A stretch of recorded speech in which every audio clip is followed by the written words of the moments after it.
Now we take different methods to find out the order of reaction. Experimentally, how can order is find out? Experimentally order को कैसे find out किया जाता है उसके different methods. सबसे पहले हम ले लेते हैं half life method.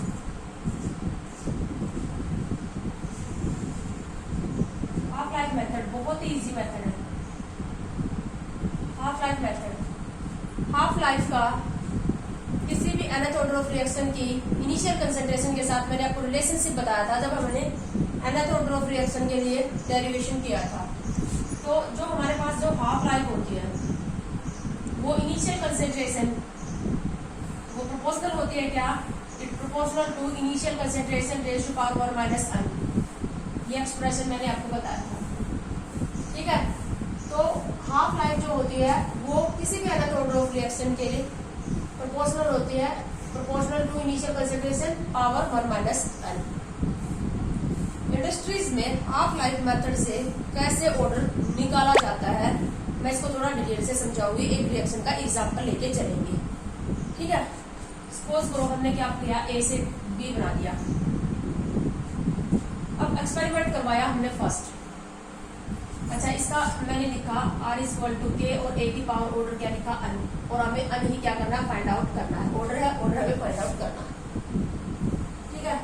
तो हमने क्या किया, एक्सपेरिमेंट फर्स्ट करवाया. एक्सपेरिमेंट फर्स्ट में A की जो T0 के ऊपर T0 को इसके ऊपर इसकी कंसंट्रेशन ले ली हमने A0. एक्सपेरिमेंट फर्स्ट है तो मैं इसको A01 का नाम दे दूं. ठीक है. और ये थी अब हम सिर्फ इसके ऊपर ध्यान दे रहे हैं क्योंकि हमें इसकी वैल्यू पुट करनी है यहाँ पर. अच्छा, कुछ टी टाइम के ऊपर किसी भी टी टाइम के ऊपर इसकी कंसंट्रेशन रह गई A0/2. A0/2 की मैं 1 क्यों लिख रही हूँ क्योंकि ये फर्स्ट एक्सपेरिमेंट के लिए है. कंसंट्रेशन क्या रह गई, A0/2 यानी कि इसकी हाफ रह गई. तो क्या मैं इस टाइम को टी हाफ बोलूंगी, इस टाइम को टी हाफ बोल दूं. यानी कि फर्स्ट एक्सपेरिमेंट की टी हाफ क्या है और इसको मैं भी टी हाफ 1 ही बोल देती हूँ. समझ में आ रहा है. फर्स्ट एक्सपेरिमेंट की टी हाफ को मैंने क्या बोल दिया, टी हाफ 1.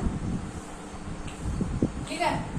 तो अब फर्स्ट ऑर्डर की जो हमारे पास जो इनिशियल कंसंट्रेशन है A01 और कुछ टाइम के ऊपर क्या रहेगी, A0/2 हाफ रह गई. तो ऐसे मतलब ये टाइम नोट किया जा सकता है ना, जिस टाइम के ऊपर इसकी कंसंट्रेशन क्या हो जाएगी, A0/2 हो जाएगी. तो वो क्या होगा, वो टाइम क्या कहलाएगा, टी हाफ. तो ये टाइम नोट कर लेंगे, इसकी हाफ लाइफ निकाल लेंगे. अब ये कंसंट्रेशन दी हुई होगी अभी.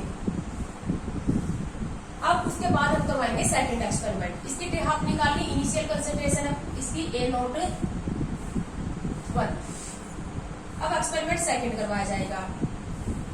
एक्सपेरिमेंट जो सेकंड करवाया जाएगा उसमें इनिशियल कंसंट्रेशन को चेंज कर दिया जाएगा. यहाँ पर A01 ली है तो वहां पर जैसे इनिशियल कंसंट्रेशन फिर से दोबारा से करवाया इसी रिएक्शन का, लेकिन कंसंट्रेशन इनिशियल कंसंट्रेशन चेंज कर दी. T0 के ऊपर इसकी इनिशियल कंसंट्रेशन ले ली A02. सेकंड एक्सपेरिमेंट में A की जो इनिशियल कंसंट्रेशन ले ली वो A02 ले ली. ठीक है. देखो कंसंट्रेशन इनिशियल कंसंट्रेशन चेंज हुई है और जिस टाइम के ऊपर इसकी इनिशियल कंसंट्रेशन क्या हो जाएगी, जिस टाइम के ऊपर इनिशियल की हाफ A0/2 तो उस टाइम को क्या हम टी हाफ बोलेंगे. यहाँ पर टी हाफ बोलेंगे और ये टी हाफ किसके लिए है, सेकंड एक्सपेरिमेंट के लिए. निकाला जा सकता है ना. कैसे करते हैं, एक्सपेरिमेंटली कैसे फाइंड आउट करते हैं, बार बार एक्सपेरिमेंट करवाया जाएगा. हर बार क्या करेंगे, इनिशियल कंसंट्रेशन को चेंज करेंगे.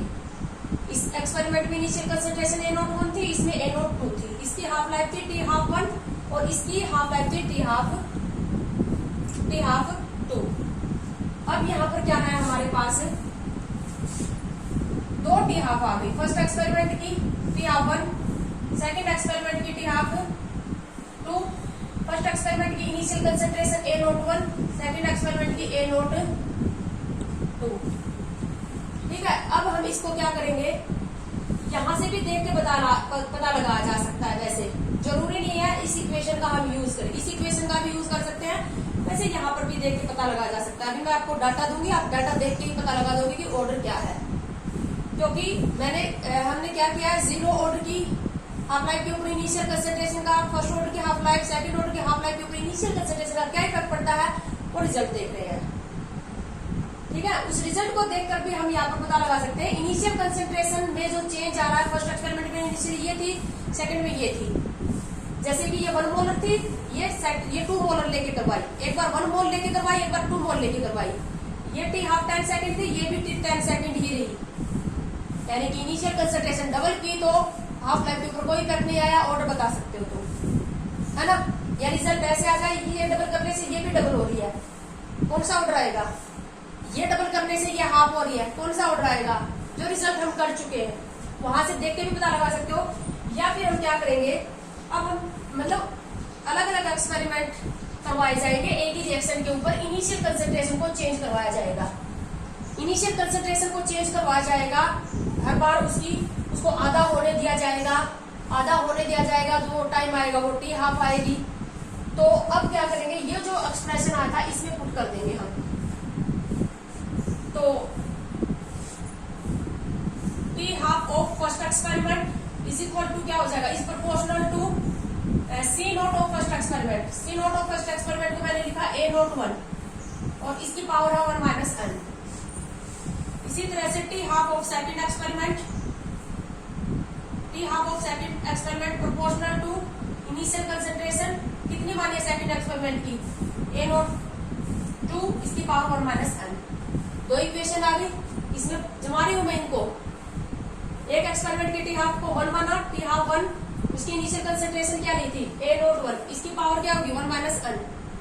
दूसरे एक्सपेरिमेंट की T half 2 proportional to A naught 2 की पावर 1 माइनस n। 1/2 कर देंगे या 2/1 कर देंगे, जो भी हमें जो बड़ी वैल्यू होगी उसको हम ऊपर ले लेंगे, तो हम इनको सोल्व कर सकते हैं। T half of 1 experiment upon T half of second experiment is equal to क्या हो जाएगा, अब A naught of first experiment upon A naught of second experiment, और इसकी पावर क्या हो जाएगी 1 माइनस n। कंसंट्रेशन पुट करेंगे, पावर कॉमन है, कॉमन ले लिया, 1 माइनस n हो जाएगा। तो अब हमारे पास क्या आ जाएगा, ये वैल्यू हमें दी जाएंगी, ये वैल्यू हमें दी जाएगी, दो एक्सपेरिमेंट की हाफ लाइफ दी जाएगी, इनिशियल कंसेंट्रेशन दी जाएगी, तो 1 माइनस n को हम निकाल सकते हैं, यानी कि n की वैल्यू हम यहाँ से निकाल लेंगे। अगर ज्यादा कॉम्प्लिकेटेड है डाटा तो यहाँ लॉग लेके सोल्व कर लेंगे। लॉग लोगे तो पावर क्या आ जाएगी, आगे आ जाएगी log of T half of 1 experiment upon T half of second experiment is equal to 1 upon 1 minus n log of this term. ठीक है, आगे अगर ज्यादा कॉम्प्लिकेटेड है डाटा तो लॉग लेके सोल्व कर लेंगे। क्या हो जाएगा, लॉग ले लेंगे दोनों side, log 10 of T half of first experiment minus log 10 of T half of second experiment is equal to 1 minus n log 10 of initial concentration of 1 experiment minus log 10 of initial concentration of second experiment. ये value दी जाएंगी, ये value दी होंगी, n की value हम यहाँ से निकाल सकते हैं। तो ये था हमारे पास हाफ लाइफ मेथड से। इसका एक छोटा सा एग्जांपल करवाती हूँ मैं, हाफ लाइफ मेथड से कैसे ऑर्डर फाइंड आउट किया जाता है। देखो ये जनरल एक्सप्रेशन, किसी भी nth ऑर्डर के इनिशियल कंसेंट्रेशन और टी हाफ के बीच में रिलेशनशिप, दो या दो से ज्यादा एक्सपेरिमेंट, हमें दो ही एक्सपेरिमेंट की टी हाफ और इनिशियल कंसेंट्रेशन की जरूरत पड़ेगी।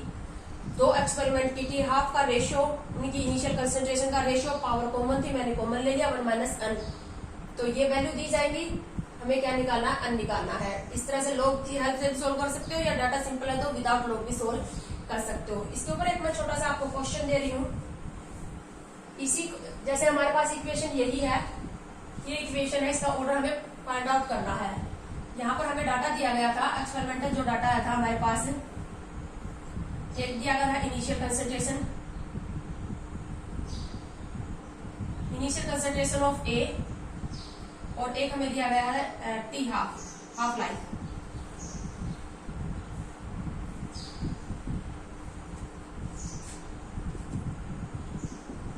एक्सपेरिमेंट फर्स्ट और एक्सपेरिमेंट सेकंड।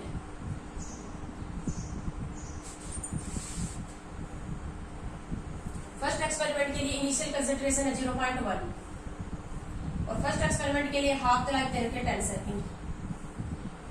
सेकेंड एक्सपेरिमेंट के लिए इनिशियल कंसेंट्रेशन है 0.2 और हाफ लाइफ है 10 सेकेंड। अन बताना आप लोगों को। दो एक्सपेरिमेंट करवाए गए, दोनों एक्सपेरिमेंट में एक ही इनिशियल कंसंट्रेशन दी, initial concentration of A 0.1 0.2, half life 10 second 10 second. Data देख के भी पता लगा सकते हो। इनिशियल कंसंट्रेशन डबल हुई तो भी हाफ लाइफ क्या रही, सेम रही। किस ऑर्डर की रिएक्शन के ऊपर, किस ऑर्डर की रिएक्शन की हाफ लाइफ के ऊपर इनिशियल कंसंट्रेशन का इफेक्ट नहीं पड़ रहा? क्या इसकी हाफ लाइफ के ऊपर इनिशियल कंसंट्रेशन का इफेक्ट नहीं पड़ रहा है? नहीं पड़ रहा।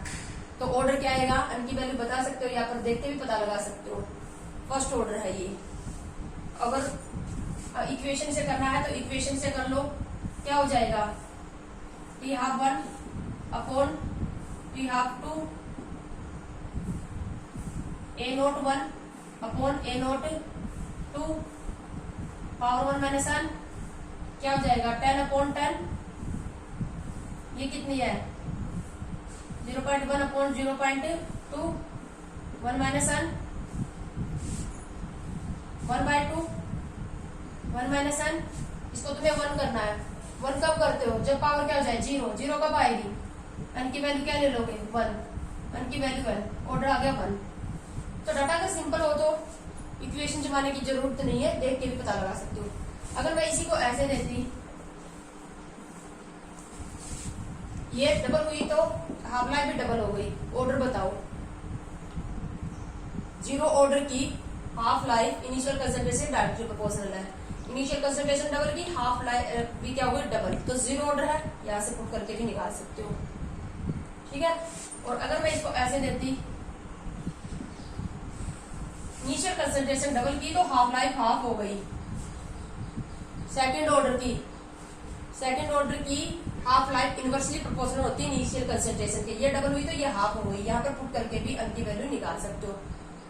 बट इस मेथड की लिमिटेशन है। इस हाफ लाइफ मेथड की लिमिटेशन क्या है? इसकी दो लिमिटेशन ये है। एक तो ये सिर्फ एक रिएक्टेंट वाली रिएक्शन का ऑर्डर निकालने में ही हेल्प करेगा। ठीक है। क्या बता रही हूं मैं? अगर हमारे पास a प्लस बी से हम c बनाते हैं तो इसके रिस्पेक्ट में ऑर्डर कुछ और आता है और इसके रिस्पेक्ट में दोनों की हाफ लाइफ सेम नहीं हो सकती, जरूरी नहीं। इसका एक मैं इंपॉर्टेंट रिजल्ट आपको लिखवाऊंगी। दोनों की हाफ लाइफ सेम हो ये जरूरी नहीं है। अगर अभी देखो हमारे वैसे तो सिलेबस में सारे ही जो हम ये जो केमिकल काइनेटिक्स पढ़ रहे हैं वो एक रिएक्टेंट के केस में ही पढ़ रहे हैं। ठीक है। एक से ज्यादा रिएक्टेंट वाले केस की ना तो हम इंटीग्रेशन कर रहे हैं और ना हम रिजल्ट पढ़ रहे हैं। एक रिएक्टेंट वाले केसेस की हमने इंटीग्रेशन किए और उन्हीं के हम क्वेश्चन सोल्व कर रहे हैं। तो इस मेथड की लिमिटेशन ये है कि हम इस रिएक्शन से ऑर्डर उन्हीं रिएक्शन का निकाल सकते हैं जिसमें एक ही रिएक्टेंट हो। क्यों? क्योंकि अगर रिएक्टेंट एक से ज्यादा होगी तो अब जैसे कि देखो R इक्वल टू के ए की पावर x हो गई और b की पावर क्या हो गई? y। a की पावर x और b की पावर क्या हो जाएगी? y। अब इसकी टी हाफ डिफरेंट आएगी। इसकी जो टी हाफ होगी a की वो और टी हाफ जो b की होगी वो डिफरेंट आएगी। जरूरी नहीं सेम हो जाए। कब सेम होगी उसके लिए मैं एक नोट लिखवाऊंगी। ये डिफरेंट होगी। जिस टाइम पे ये हाफ होगा जरूरी नहीं है उस टाइम पे ये भी हाफ होगा। अब जैसे कि यहाँ पर देखो, अगर ये इस तरह से दे रखा होता तुम्हें तो तुम्हें यहाँ पर देख के पता चल रहा है कि जब ये इसका एक मोल कंज्यूम होता तो इसके तो दो कंज्यूम हो रहे हैं। ठीक है। तो इसका जब हाफ कंज्यूम होगा तो इसका कितना होगा? 1 कंज्यूम होगा। मतलब इन दोनों की हाफ लाइफ डिफरेंट आ सकती है। इसकी हाफ लाइफ डिफरेंट होगी, इसकी हाफ लाइफ डिफरेंट होगी। तो अब यहाँ पर अन की जो वैल्यू हम निकाल रहे हैं, अब हमारे पास तो एक्सप्रेशन यही है ना, T half equal to C naught 1 की पावर n। अब सी नोट की वैल्यू हम क्या करते हैं, इसमें एक इनिशियल कंसेंट्रेशन पुट करके निकाले तो टी हाफ डिफरेंट आएगी। बी की इनिशियल कंसेंट्रेशन पुट करके निकाले तो हाफ लाइफ क्या आएगी? अलग आएगी। तो हम क्या कर सकते हैं यहाँ पर, एक से ज्यादा रिएक्टेंट वाले केस में ये अप्लीकेबल तभी होगा। एक से ज्यादा रिएक्टेंट वाले केस की जो रिएक्शन अगर दी जाएगी तो ये अप्लीकेबल तभी होगा जब इन दोनों की हाफ लाइफ क्या हो? सेम। इसकी हाफ लाइफ और इसकी हाफ लाइफ क्या होगी? सेम हो। इन दोनों की हाफ लाइफ सेम होगी तो चाहे हम यहाँ पर इसकी हाफ लाइफ पुट करें या इसकी पुट करें, अब इसकी इनिशियल कंसंट्रेशन पुट करोगे तो भी हाफ लाइफ 10 सेकंड ही आनी है, इसकी इनिशियल कंसंट्रेशन पुट करोगे तो भी हाफ लाइफ क्या आनी है, 10 सेकंड ही आनी है। एक बार तुमने क्या किया, इसकी इनिशियल कंसंट्रेशन, एक इनिशियल कंसंट्रेशन पुट करके हाफ लाइफ निकाली, 10 सेकंड आई, अन की वैल्यू आ गई। एक बार तुम क्या करोगे, बी की इनिशियल कंसंट्रेशन पुट करके हाफ लाइफ निकालोगे, वो आ गई जैसे 20 सेकंड, अन की अलग वैल्यू आ गई। तो अन की अलग अलग वैल्यू नहीं आ जाएगी, ऑर्डर अलग अलग आ जाएगा। ठीक है, तो समझ रहे हो, अगर हमारे पास एक किस टाइप की रिएक्शन है, एक से ज्यादा रिएक्टेंट वाली रिएक्शन दी हुई है और दोनों रिएक्टेंट की हाफ लाइफ डिफरेंट है, तो वहां पर अन की वैल्यू डिफरेंट आएगी, यानी कि एक ही रिएक्शन के एक ही अलग अलग आंसर हो जाएंगे। अन ओवरऑल ऑर्डर है, एक बार अन की वैल्यू डिफरेंट आएगी, 10 सेकंड पुट करोगे तब अलग आएगी, 20 पुट करोगे तब अलग आएगी। ठीक है, तो इसकी लिमिटेशन ये है, एक तो it is applicable only those reaction which contain only one reactant. हाँ, ज्यादा, एक से ज्यादा रिएक्टेंट वाले केस में ये कब एप्लीकेबल होगा, जब दोनों की हाफ लाइफ, दोनों रिएक्टेंट की हाफ लाइफ सेम हो, दोनों रिएक्टेंट की हाफ लाइफ सेम होगी, तब ये क्या होगा, तब ये एप्लीकेबल हो जाएगा। चाहे हम ए की हाफ लाइफ लिखे या बी की हाफ लाइफ लिखे, सेम है, 10 सेकंड है, तो उनकी वैल्यू भी क्या आएगी, सेम आएगी। ठीक है, और अब आपको ये बात याद रखनी है कि तुम्हें कैसे पता चलेगा कि इनकी हाफ लाइफ कब सेम होगी, इन दोनों की हाफ लाइफ सेम कब होगी, ये बात तुम्हें याद रखनी है। अगर हमें रिएक्शन के अंदर ए और बी की कंसंट्रेशन का वही रेशियो दे दिया जाए जो इनका स्टेशियोमेट्रिक रेशियो है, इनका स्टेशियोमेट्रिक रेशियो प्रेजेंट केस में 1:2 है। सपोज करो ए की कंसंट्रेशन दे रखी है हमें 0.1 मोलर और बी की कंसंट्रेशन दे रखी है हमें 0.2 मोलर, तो इनकी कंसंट्रेशन का रेशियो वही दिया गया है जो इनका स्टेशियोमेट्रिक रेशियो है, तो इनकी हाफ लाइफ सेम आएगी। इसकी हाफ लाइफ जो आएगी वो 10 सेकंड आएगी, तो इसकी भी 10 सेकंड ही आएगी। कब हाफ लाइफ सेम होगी, when the given concentration ratio is equal to the stoichiometric ratio, then the concentration of both the reactants will be same, half life both the reactant will be same, and we can find out the overall order of this reaction by using half life method। Half life method का use अब कर सकते हैं क्योंकि अब half life आनी है हमारे पास, सेम आनी है। जैसे कि इसकी हाफ लाइफ भी 10 सेकंड आ गई और इसकी भी 10 सेकंड आ गई, तो अब मैं इसका 0.1 इसकी कंसंट्रेशन एक एक्सपेरिमेंट में 0.1 पुट करूंगी, 10 सेकंड आएगी। दूसरे एक्सपेरिमेंट में इसकी कंसंट्रेशन 0.2 करूंगी, जो भी आएगी वो हम चाहे इसका डाटा पुट करें या इसका पुट करें, हाफ लाइफ क्या रहेगी, दोनों की सेम रहेगी। ठीक है, दूसरी लिमिटेशन इस मेथड की ये है कि इससे हम इंडिविजुअल ऑर्डर नहीं निकाल सकते, हम इससे ओवरऑल ऑर्डर ही निकाल सकते हैं। अब जैसे कि यहाँ पर हमारे पास क्या आ गया, इसका रेट हमारे पास ए का ऑर्डर एक्स और बी का ऑर्डर वाई आ गया, तो हम एक्स और वाई की इंडिविजुअल वैल्यू नहीं निकाल सकते, हम इंडिविजुअल ऑर्डर नहीं निकाल सकते अलग अलग रिएजेंट के केस में। हम तो क्या निकाल सकते हैं, ओवरऑल ऑर्डर ही निकाल सकते हैं, यानी कि n is equal to X plus Y की ओवरऑल ऑर्डर निकाल सकते हैं, इंडिविजुअल ऑर्डर नहीं निकाल सकते। दो लिमिटेशन इस मेथड की, we can't find out the individual order with respect to any reagent, and this method is not useful those reactions which contain more than one reactant and half life of both the reactant will be different। तो हालांकि ये जो मैंने आपको बातें बताई हैं ये आपके बोर्ड सिलेबस से तो परे हैं, क्योंकि वहां तो ये वाला तो केस होगा ही नहीं, एक से ज्यादा रिएक्टेंट वाला, एक रिएक्टेंट वाला केस ही दिया जाएगा। ठीक है, तो हाफ लाइफ मेथड से इस तरह से हम क्या करते हैं, ऑर्डर फाइंड आउट करते हैं। तो बेटा इस लेक्चर में हम इतना ही लेंगे, बाकी का हम नेक्स्ट लेक्चर में लेंगे।